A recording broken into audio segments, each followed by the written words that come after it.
O brasileiro das classes sociais menos favorecidas, eles não estão bem de saúde. Cardiovascular, né, vamos dizer assim, o coração dele não está legal. Por quê? Hábitos de vida inadequados, eles têm uma tendência maior à obesidade, a alimentação é ruim, na maioria das vezes, comem muito carboidratos, alimentos processados, ultraprocessados, fumam, bebem, não praticam exercício, são submetidos a estresse e eles têm uma dificuldade de acesso ao sistema de saúde, estão mal conduzidos de um modo geral, o atendimento, quando consegue, não é adequado, então não está bom.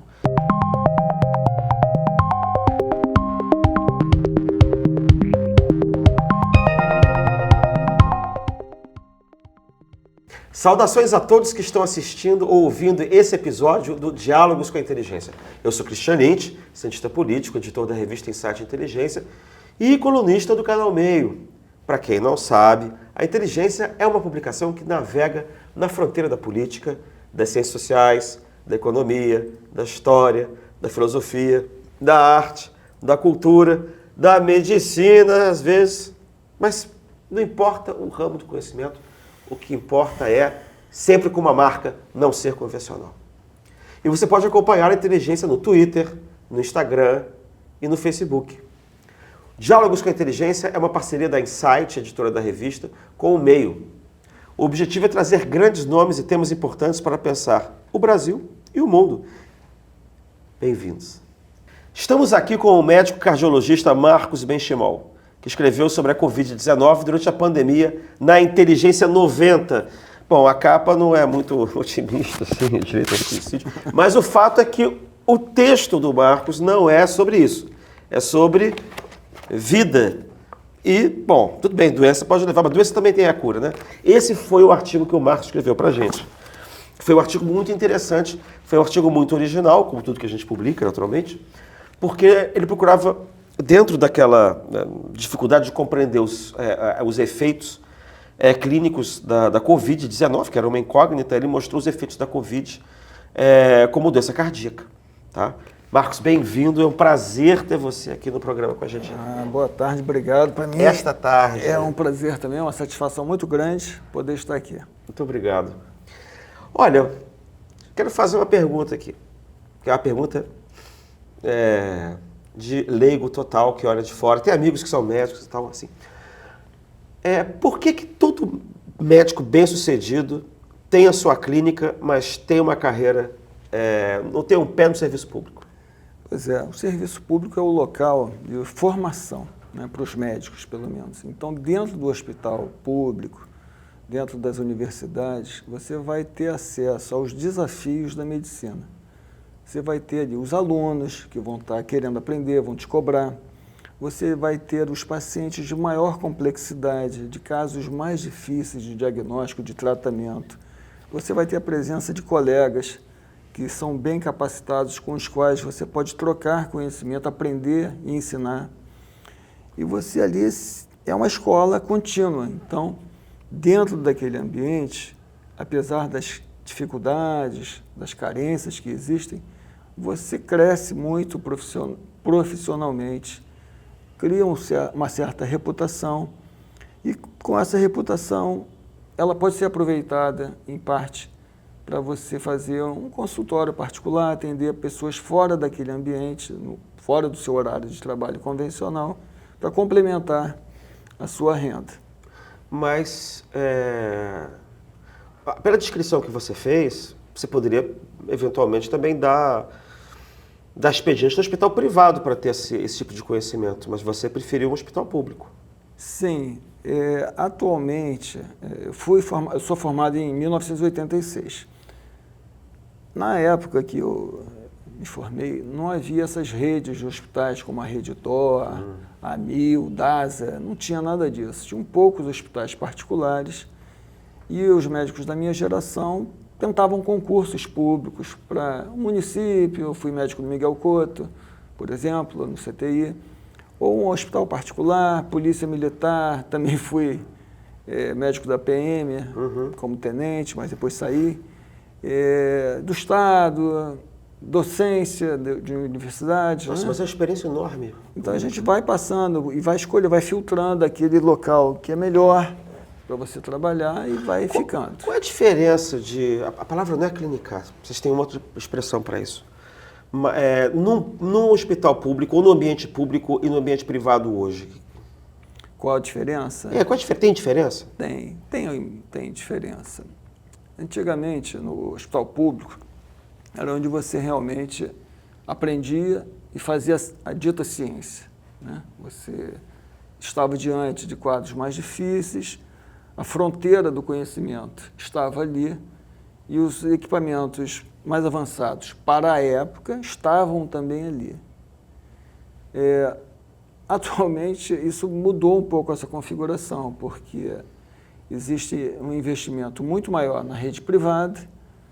Eles foram contratando profissionais altamente qualificados e muitos desses hospitais privados agora têm programas de residência médica, programa de pesquisa médica.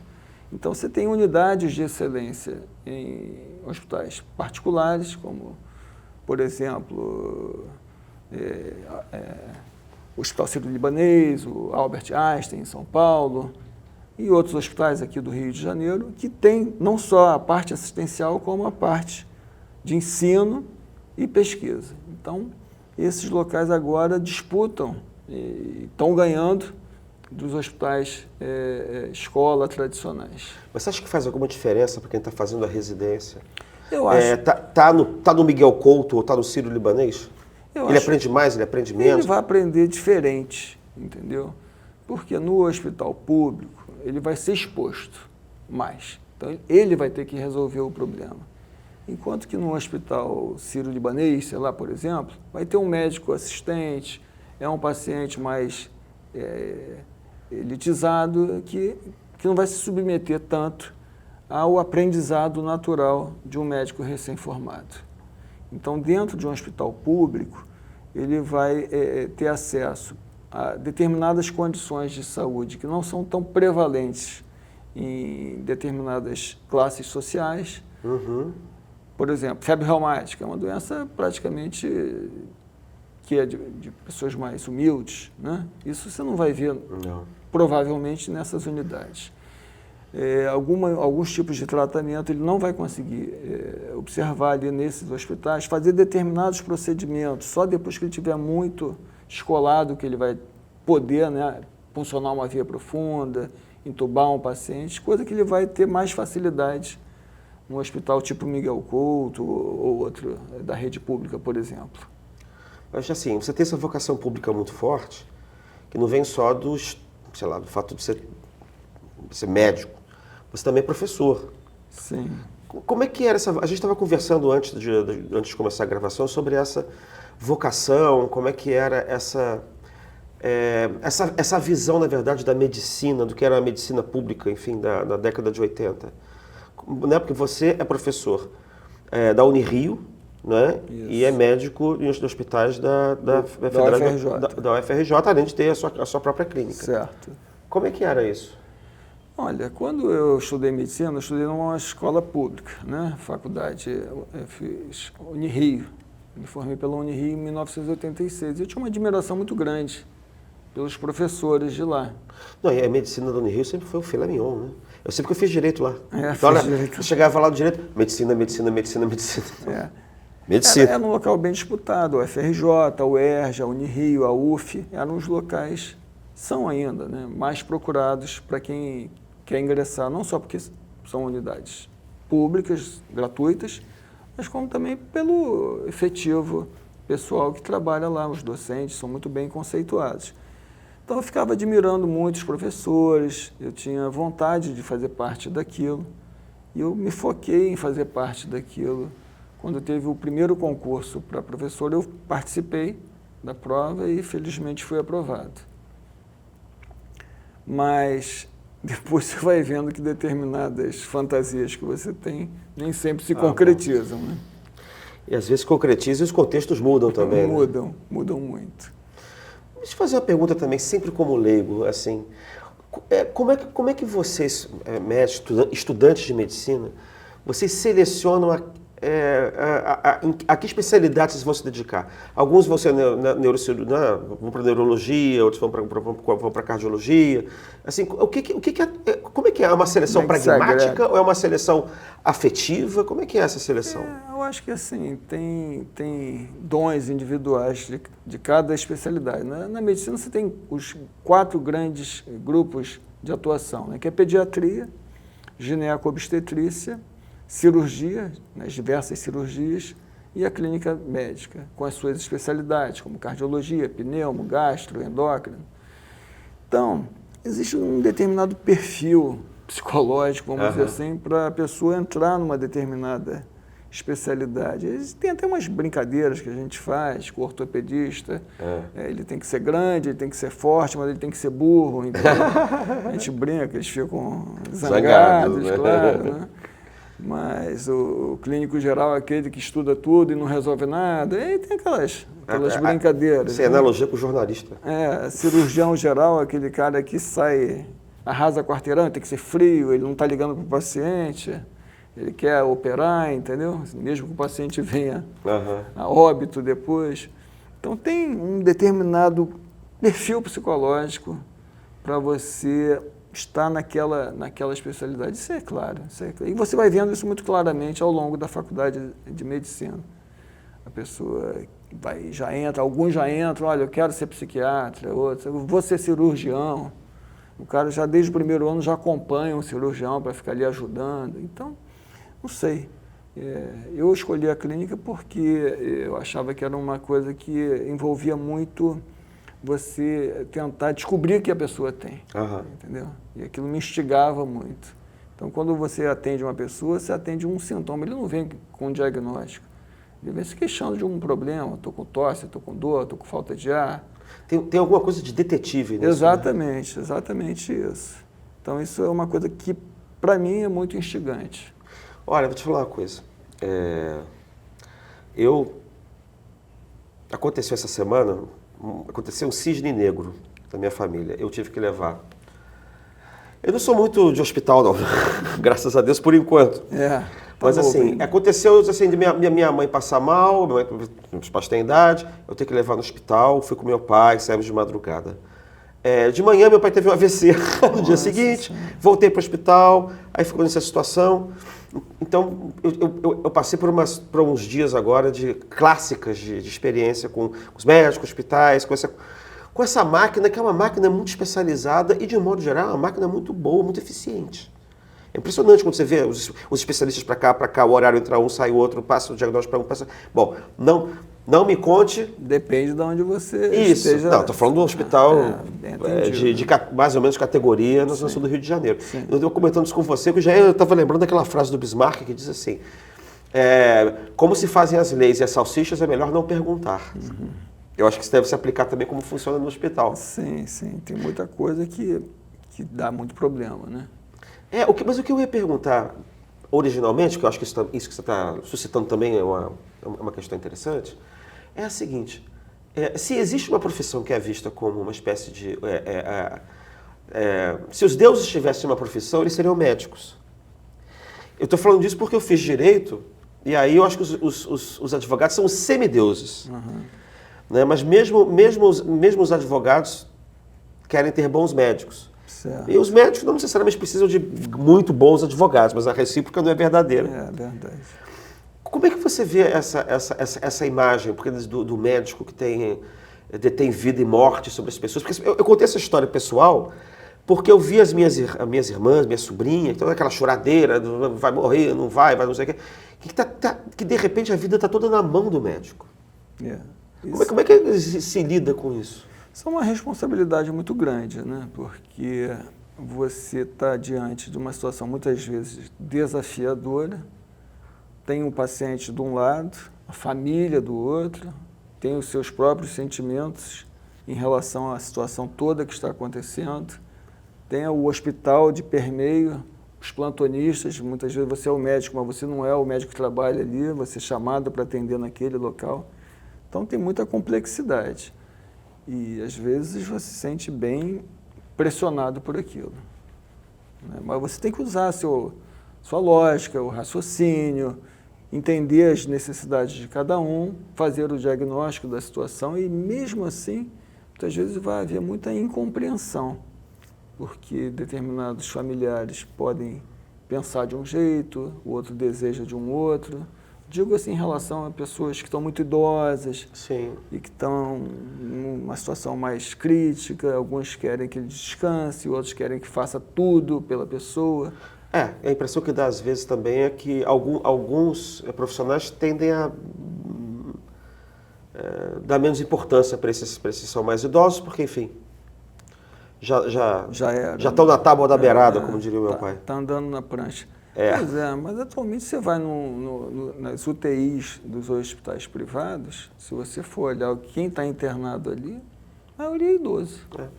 Foi diferente quando eu era acadêmico, no 5º ano da faculdade de CTI, eu fazia um estágio no Hospital do Andaraí, em que você atendia ali intoxicação exógena, tentativa de suicídio, pancreatite aguda, coma por conta de diabetes, né?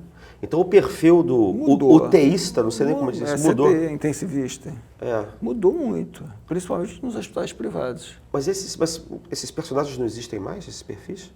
Anteriores ou diminuíram? Diminuíram, porque a pirâmide da população mudou. Então tem muito idoso, os idosos ficam mais doentes e consomem mais recursos.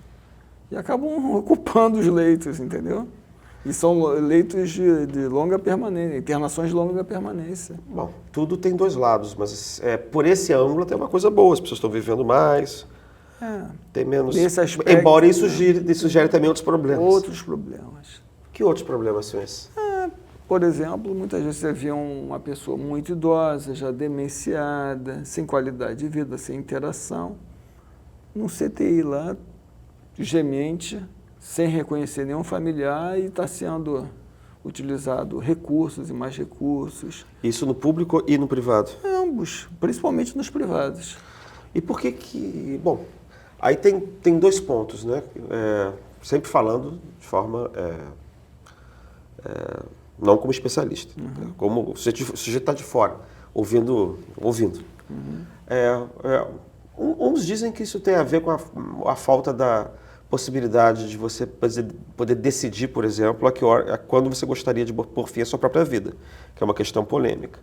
De eutanásia, eu acho que até agora tem uma discussão sobre a Alain Delon também, se que podia ou não podia. Tem gente que, acho que na Holanda tem também uma possibilidade de você, por ter uma própria vida, não estando doente do ponto de vista físico, mas, sei lá, você é diagnosticado com uma depressão incurável, com doenças dessa natureza. E tem um outro aspecto, que é a ideia, que eu não sei se é verdadeira, de que haveria, por exemplo, que eu acho também, que eu também não tenho certeza. Eu já ouvi gente dizendo que os planos de saúde há interesse em ficar mantendo essa situação muitas vezes, mas também é o contrário, que o plano de saúde também não tem nenhum interesse em manter. O plano de saúde isso é péssimo. Pois é. Para o plano de saúde isso aí é gasto. E por que mas como é que as pessoas que já deveriam estar, assim, entre aspas, mortas pela natureza, não desde sempre, né? Sei lá, eu se fosse pela natureza estava morto no máximo 45 anos de idade. Certo. Quando eu tive a crise de vesícula. Aí quando eu vou ao São João Batista, você vai lá que é o cemitério principal aqui do Rio, ou no Caju, você anda e fica vendo aquelas lápides de mármore de antigamente, assim, fulano de tal, 1945, 1800 e tanto. Assim, mas por que morreu tão cedo? Deve ter tido diabetes, deve ter tido apendicite, deve ter tido... Sim.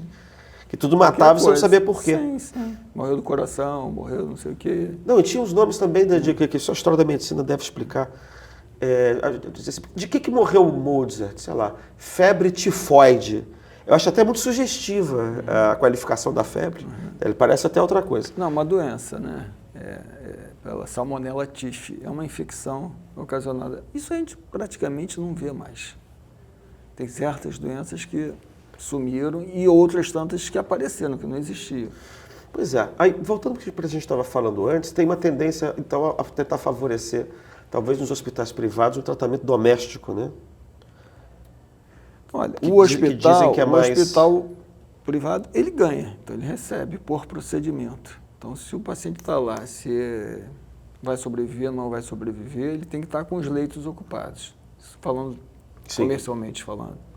Então, para quem está pagando pelo serviço, que é o plano de saúde, é péssimo. É péssimo porque... Então é o interesse do hospital, mas não é o interesse do plano. Exatamente. Mas agora tem os hospitais que me parece que tem médicos do plano. Exatamente. Esse é um conflito de interesses. Ah, conta aí.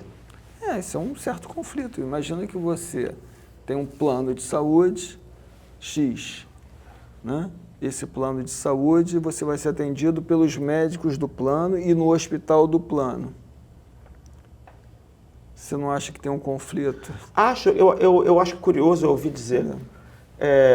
Isso, por exemplo, na época da Covid, por exemplo, isso aconteceu em São Paulo, inclusive gerou até uma CPI, que as pessoas que tinham Covid daquele determinado plano de saúde foram submetidos a determinados tratamentos que depois se verificaram perigosos, que podem, inclusive, ter abreviado a vida da pessoa. Isso aconteceu.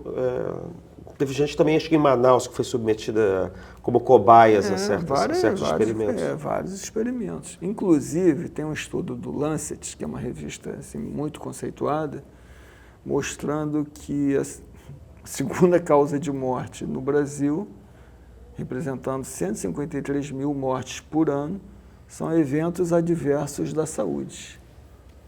Que seria a pessoa ir para um hospital, ser mal atendida, um diagnóstico errado, infecções hospitalares, transfusão de sangue errada, enfim, morte materno-fetal, não aferir a pressão direito numa mulher que está em trabalho de parto, erros de diagnóstico, vários problemas e que levam a...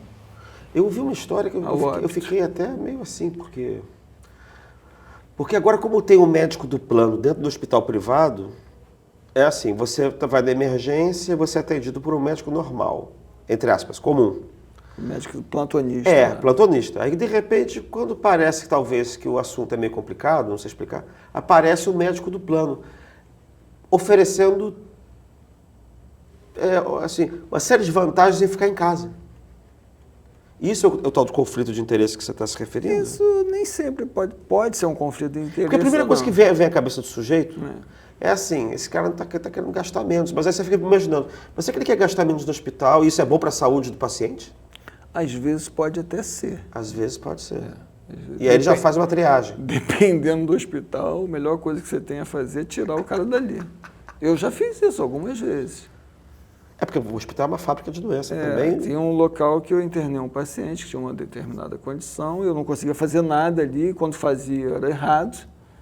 Chegou uma hora eu falei, cara, vai para casa e eu te atendo em casa, entendeu? E foi a melhor coisa que foi feita. Se continuasse ali, eu não sei que resultados a mais teria. Isso aí tem muitos problemas, entendeu? O que você acha desse negócio de eutanásia, hein? Da eutanásia? Porque conforme a gente vai vivendo cada vez mais, a questão da vida e a morte é uma questão que vai ficando complicada por causa da perda progressiva de qualidade de vida do próprio doente, porque ele começa a acumular, às vezes, uma série de doenças, porque tem Alzheimer, tem diabetes, tem isso, tem aquilo, tem coração, tem fibrilação, tem... Quer dizer, eu não entendo nada, né? Sei. Olha só, eu sou contra a distanásia. O que é distanásia? Distanásia é você oferecer um tratamento fútil para o paciente e que vai gerar aumento de sofrimento para ele. Certo. Então, imagina que aquele paciente, você sabe que, ou tem uma razoável certeza que ele não vai sobreviver e que você fica fazendo uma série de manutenções que só vão ocasionar dor, dano e sofrimento. Isso é a distanásia. Então, eu sou contra isso. Você chegar e aplicar uma injeção letal e abreviar a vida, assim, nós não estamos amparados. Estou falando em tese. Sim, nós não estamos amparados. O que se tem agora um conceito mais aberto é você oferecer cuidados proporcionais ou cuidados de final de vida. Os cuidados paliativos. Tem os cuidados paliativos e os cuidados de pacientes em final de vida. Imagina que você tem um paciente com câncer terminal que está morrendo e você interna ele e dá morfina entendeu? Dá oxigênio e tal, para tentar aliviar o sofrimento e não faz mais nada. Ele vai morrer, ele iria morrer de qualquer maneira, mas pelo menos ele está sem dor, ele não está com falta de ar, ele está com oxigênio e tal. Fazer só as medidas necessárias para aliviar sintomas da doença. Não se investe na doença propriamente. Isso é uma coisa que é bem favorável, apesar de que culturalmente nem todas as famílias aceitam aquilo numa boa. Tem pessoas que só tem que salvar, o cara está morrendo ali, mas só tem que salvar. Eu acredito. Eu entendo. A pessoa fica ali se debatendo. Mas é uma coisa meio racional, mas eu até entendo. Você gosta muito da pessoa. Sim, e conforme você vai ficando mais velho, porque, por exemplo, sei lá, quanto mais velho você fica, menos velhas você acha que são as pessoas que são velhas. Que você também está chegando lá. Sim. Eu tenho uma tia que tem 103 anos. E eu não quero que ela morra, não. Sim. Mas se ela estiver bem, é justo. Mas eu estou falando assim que você não Você aceita. apega, né? Pois é. Então tem essas situações que são culturais também, né? Aqui. Exato. A sua especialidade, né, Marcos, você é cardiologista. Eu sou clínico geral e também atuo como cardiologista. Pois é, aí vem aquela pergunta clássica, lá vou eu fazer a pergunta chavão. Marcos, como vai o coração do brasileiro? O brasileiro, numa média geral, quem é o brasileiro, né, que a gente está falando? Nossa população é composta... É aquele que você vê. Que você vê no vejo, hospital. Eu vejo de todo mundo. Mas o brasileiro das classes sociais menos favorecidas, eles não estão bem de saúde. Cardiovascular, né, vamos dizer assim. O coração dele não está legal. Por quê? Hábitos de vida inadequados, eles têm uma tendência maior à obesidade, a alimentação é ruim, na maioria das vezes, comem muito carboidratos, alimentos processados, ultraprocessados, fumam, bebem, não praticam exercício, são submetidos a estresse e eles têm uma dificuldade de acesso ao sistema de saúde, estão mal conduzidos de um modo geral, o atendimento, quando consegue, não é adequado, então não está bom. Você acha que isso tem piorado ou melhorado desde que você se formou? Eu acho que tem piorado. Fala um pouco sobre isso. Olha, tem uma pesquisa que saiu sobre o sistema de saúde do Brasil, em que 90% do que responderam à pesquisa acharam a saúde brasileira péssima, ruim ou regular. Só 10% acharam ela boa ou ótima. Então, isso dá uma dimensão do que, pelo menos, a percepção do brasileiro que tem em relação à saúde.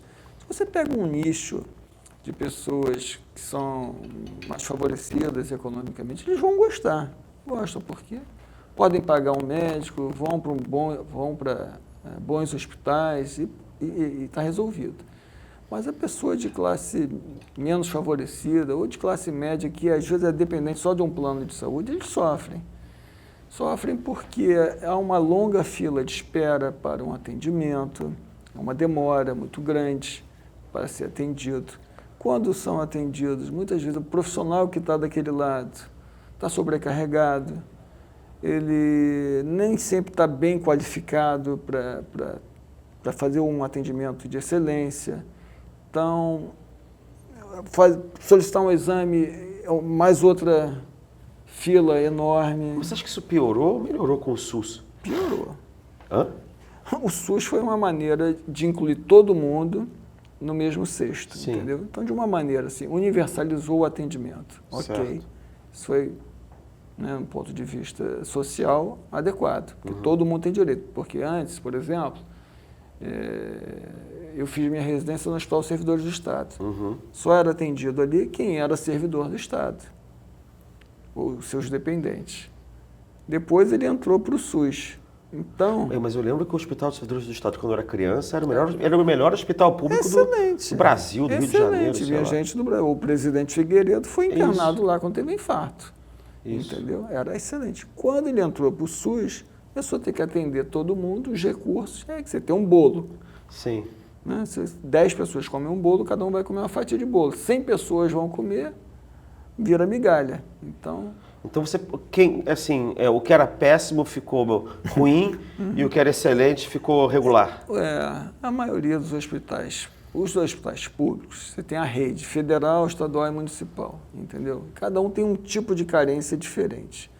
Os hospitais federais, por exemplo, do Rio de Janeiro, embora a população tenha crescido, eles encolheram. Alas e alas foram desativadas. Não tem leito de CTI. A infraestrutura é péssima, falta material, falta tudo. Eu trabalho no Hospital do Fundão. Então, você tem um CTI lá que é mínimo, poucos leitos, muitas cirurgias não podem ser feitas, porque o paciente precisaria de ir para um CTI no pós-operatório, não tem vaga. Então, atrasa tudo. Aquele que já está lá dentro. Imagina aquela pessoa que está lá de fora tentando ser atendido ali dentro. Então, esse sistema está muito... com muitos problemas. O Rio de Janeiro é o estado da federação que mais hospitais públicos tem, mais hospitais federais tem, porque aqui era Distrito Federal. Sim, tem mais hospitais federais, porém, esses hospitais federais estão com defasagem, deficiência de leitos. Muitas aulas foram, inclusive, desativadas. Eu não sei como é que é a situação dos hospitais federais no atual Distrito Federal, mas eu fico imaginando que eu não sei se a razão dessa decadência dos hospitais federais do Rio é a generalização criada pelo SUS, ou se tem o fato também de que a União vê mais isso aqui como um peso do que qualquer outra coisa, porque o olho do dono não está mais aqui. Possível, é uma hipótese. Mas o fato é assim, que tem uma decadência, um sucateamento, tem falta de investimento, tem falta de gestão, tem superlotação, falta de tecnologia, tem muitos problemas. E do ponto de vista administrativo, tem coisas tão ruins quanto, né? Sim. Então, o problema é generalizado. Isso aí dá essa dimensão quando você vê uma pesquisa direta em que a avaliação do serviço público de saúde não é boa. Você acha, então, que o modelo do SUS, enfim, o modelo... Porque 88 criou um tipo de modelo de tratamento de saúde pública, aquilo ali demorou para engrenar, eu acho que depois de 94 aquilo engrena, você cria aquele modelo rende, mas talvez, a partir de um certo momento, ele não renda mais. O Brasil, alguns países têm esse serviço universalizado de saúde. O Reino Unido tem, o Canadá, Cuba. O Brasil talvez seja o maior, entendeu? O pessoal de outros países tem uma satisfação grande pelo sistema de saúde. Na Inglaterra, são muito satisfeitos. No Brasil ainda precisa de aperfeiçoar muita coisa. Pois é, mas assim, do ponto de vista de percentual aplicado na Constituição, até por determinação constitucional, tal, do orçamento, gasta-se uma enormidade na saúde brasileira. Assim, o que você acha que está de errado, que não funciona mais no sistema, se é que você acha que já funcionou? Olha só, o percentual do PIB que é gasto em saúde, em torno de 9,7%, em alguns anos até um pouquinho mais ou um pouco menos. Gira em torno de 10% ou um pouco menos do que isso, o que é bastante. Uhum. Só que esse percentual de saúde não é só para os hospitais, para as unidades básicas de saúde, atenção primária. Isso vai para a Fundação Oswaldo Cruz, Manguinhos, para vacinas, para agências regulatórias. Uhum. Então, esse dinheiro é pulverizado, entendeu? Para o hospital, para a atenção, acaba chegando cerca de 4% desses 10%. Ou seja, já cai bem. Depois tem a questão de gestão. Embora tenha, você vê, volta e meia lá, as vacinas que foram compradas perderam o prazo, porque estavam no estoque não sei aonde, enquanto está faltando em outro lugar. Então, esse sistema de gestão ele é ruim. Se a ministra da Saúde entrasse aqui, sentasse e perguntasse assim, Marcos, me ajuda, como é que eu posso melhorar a gestão? Eu não sou gestor, né? Mas existem algumas hipóteses, algumas tentativas, algumas... Quais são os gargalos? O que Tem você vários vê? gargalos. Um é o financiamento. Precisa de ter dinheiro. Saúde é cara. Isso gasta, é um saco sem fundo. Por mais que você coloca, vai faltar. No próprio Canadá, onde se investe muito, o pessoal lá ainda diz que está faltando, porque você descobre um remédio novo. Tem remédio que custa o tratamento mensal de mais de 100 mil reais. Mas aí tem uma coisa curiosa, né? Enquanto as pessoas morrerem, estará faltando saúde, né? Exatamente. Mas, não, mesmo a pessoa ali vivendo, o cara está reclamando porque tem um tratamento melhor, mais caro, Não sei o quê. Isso aí realmente é caro, é um saco sem fundo. Mesmo que você invista, vai faltar. Mas aquilo que seria razoável esperar? O que seria razoável esperar é você ter mais gestão. O número de profissionais ainda ele é pequeno e é desigual. Nós temos no Brasil 2,81 médicos por cada 1.000 habitantes. A OCDE estima que seria razoável se tivesse 3,5 médicos por 1.000 habitantes. Mas, embora a gente não esteja tão longe disso, a distribuição desses médicos ele é muito heterogênea, muito desigual. Então, nas capitais, tem 7 médicos por 1.000 habitantes, enquanto que na Amazônia tem menos de 1 por cada 1.000. Não foi para tentar combater ou tentar reduzir essa disparidade que se criou no passado, acho que foi no governo Dilma, aquele programa Mais Médicos? Foi, com esse objetivo, mas ele foi muito criticado pelo Conselho Federal de Medicina por vários motivos. Primeiro, você acha que não foi um bom programa? Eu, particularmente, não. Por quê? Porque eles contrataram médicos de Cuba. Esses médicos não recebiam a remuneração diretamente do governo, aquilo era via OPAs, e quem ficava com dinheiro era OPAs, que repassava ao governo cubano. Isso é uma crítica. Segundo, que esses médicos não foram submetidos ao Revalida, em que os médicos, para atuar no Brasil, tem muitos médicos que não conseguem passar no vestibular de medicina aqui, que vão estudar na Bolívia, no Paraguai, na Argentina, blá, blá, blá, blá, blá, blá, e chegam aqui e querem atuar. Eles não podem.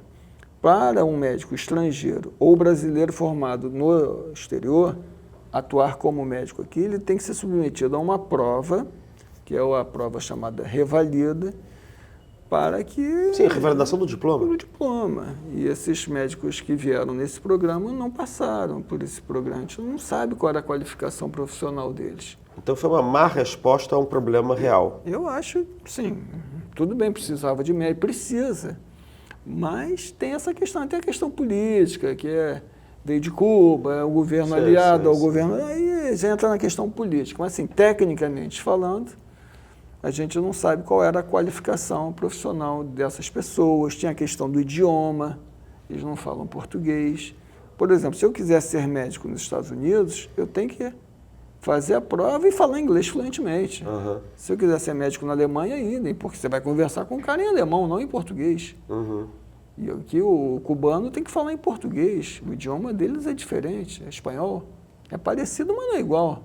Mas você não acha que também tem uma certa dificuldade aí, porque a psicologia média, não sei se é média ou não, tá? Você é que sabe. Sim. Mas você tem uma certa concepção de que o sujeito que vai fazer... aliás, a advocacia também tem isso, mas menos. Porque hoje os programas de direito são tantos, qualquer esquina passou até um direito. Então, assim, você fazer o curso de direito não significa que você vai ficar rico e tal. Mas tinha uma ideia, você ainda tem de medicina, de que você vai virar você, no mínimo, vai virar classe média alta ou classe alta. Tem uma concepção, assim, do tipo... Não diria aristocrática, não, mas é um pouco elitista da carreira. Aí você tem certas críticas que são feitas aos médicos que partem um pouco disso, que assim, como é que você vai conseguir democratizar o acesso à saúde se existe uma exigência de que o médico sempre tem que ter, você ganha pelo menos, sei lá, 10 mil reais por mês, sabe? Eu não sei se eu estou falando besteira. Não, você não está falando besteira. A questão é que você ter um médico numa área carente, parece que o cara é snob. Isso não é uma realidade. Você tem que dar condições de trabalho adequadas. Então, por exemplo, minha filha formou em medicina e assim que ela se formou, ela foi trabalhar numa ambulância desses que chamam do SAMU. Ela quis ter essa experiência. E quando chamavam em alguns lugares de comunidade, a ambulância era parada por um traficante armado com fuzil, que não sei o quê, queria saber se ali abria a ambulância toda para saber se tinha policial ali dentro. E a pessoa já morreu nesse meio tempo. E aquilo era assustador. Imagina você ver um jovem ali de classe média entrando naquele ambiente na mira de um fuzil. Isso é apenas um exemplo da minha própria família. Outra questão é você botar o cara lá dentro do Amazonas, sem um raio-x, sem um exame, sem um tutor, o cara ali sozinho, perdido, ninguém aguenta isso. como médico, entendeu? Porque você não tem um plano de carreira. Você tem que botar o homem no campo, mas o campo tem que estar no homem, entendeu? Então, o médico vai para lá, mas ele tem que ver a carreira dele. Não tem essa carreira de Estado. O que seria a carreira? Incentivos. O cara tem que ir para aquele lugar, ganhar um plus, não só ganhar, mas ter um programa de reciclagem, uma tutoria, uma mentoria. Isso não tem nada, é só para botar o sujeito ali e vamos lá. Aí o cara desiste. O que você acha que você acha que a forma como os hospitais reagiram à pandemia deram uma espécie de um parecer, um diagnóstico terminante sobre o estado dos hospitais públicos no país? Olha, você acha que eles saíram pior, melhor, ou qual foi o desempenho deles? O que aconteceu? Naquele período da pandemia, houve uma transformação muito grande, que os hospitais viraram hospitais Covid, muitos, né? Então, por exemplo, tem hospitais particulares, o centro cirúrgico, por exemplo, do Hospital Samaritano, virou um CTI Covid. Né? O Hospital do Fundão, onde eu trabalho, precisava de médicos para atender o CTI Covid. Eles contrataram vários médicos. A maioria dos médicos que foi contratada para atuar ali eram recém-formados, entendeu? Para trabalhar já numa situação de extrema gravidade, de pacientes entubados, no respirador, com múltiplas situações, cara sem experiência ainda, entendeu? Então eles tiveram que botar soldado para atuar na linha de frente, sabe Deus com que condições, entendeu? Então, nesse aspecto, mas foi uma coisa assim, acho que generalizada. Não falou nada especificamente da situação nacional, né? Porque também... Nacional foi assim em todos os lugares, né? Todo mundo estava precisando de CTI, oxigênio, o início da pandemia, o vírus era mais... né, problemático, no ponto de vista pulmonar, muita gente ia para o tubo, para o CTI. Houve uma recomendação inicial muito precoce de intubação, isso provavelmente piorou muita gente, né, ou até matou mesmo, porque antes você recomendava que o paciente que tivesse com 24 incursões respiratórias por minuto e uma saturação em torno de 90 já seria um critério para intubação. Hoje a gente não faz mais isso. Muitos que foram para o tubo não saíram e morreram. Então houve muitos problemas, né, em relação àquilo. Não sabia o que fazer com aqueles pacientes. Agora a situação melhorou bem. Em relação à Covid, por exemplo. Foi brabo. Não, a gente quer esquecer, mas fica... Mas aquilo foi traumático mesmo, né? Eu fiz a pergunta meio abstrata, aí você começa a falar, começa a lembrar. Eu lembro de um paciente que ele internou por Covid, jovem ainda, e eu que fiquei falando, Márcio, vai para o hospital que você está com febre, não sei o que, ele foi. E aí na época eu não estava fazendo visitas que eu estava receoso de adquirir. Claro. E eu ligava para ele atendia o telefone, aí um dia ele falou assim, poxa doutor, você posso te pedir um favor? Eu falei, claro. Você pode me ligar todo dia? Porque eu estou sozinho e quando eu converso contigo eu fico mais calmo. Eu falei, tudo bem, ligo sim. E eu ficava ligando para ele todo dia. Aí num determinado dia eu liguei para ele.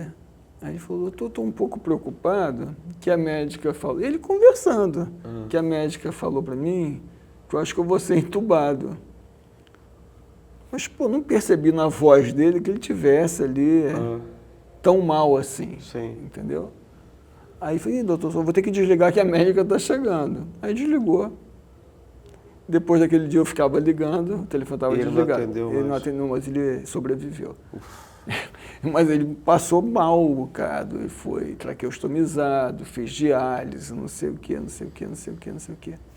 Eu não estou dizendo que a intubação tenha sido desnecessária. Talvez ele pudesse não ter sido entubado, entendeu? Assim, eu não sei se é sua especialidade, assim, só para terminar esse assunto interminável, a gente não vai terminar nada. Sim.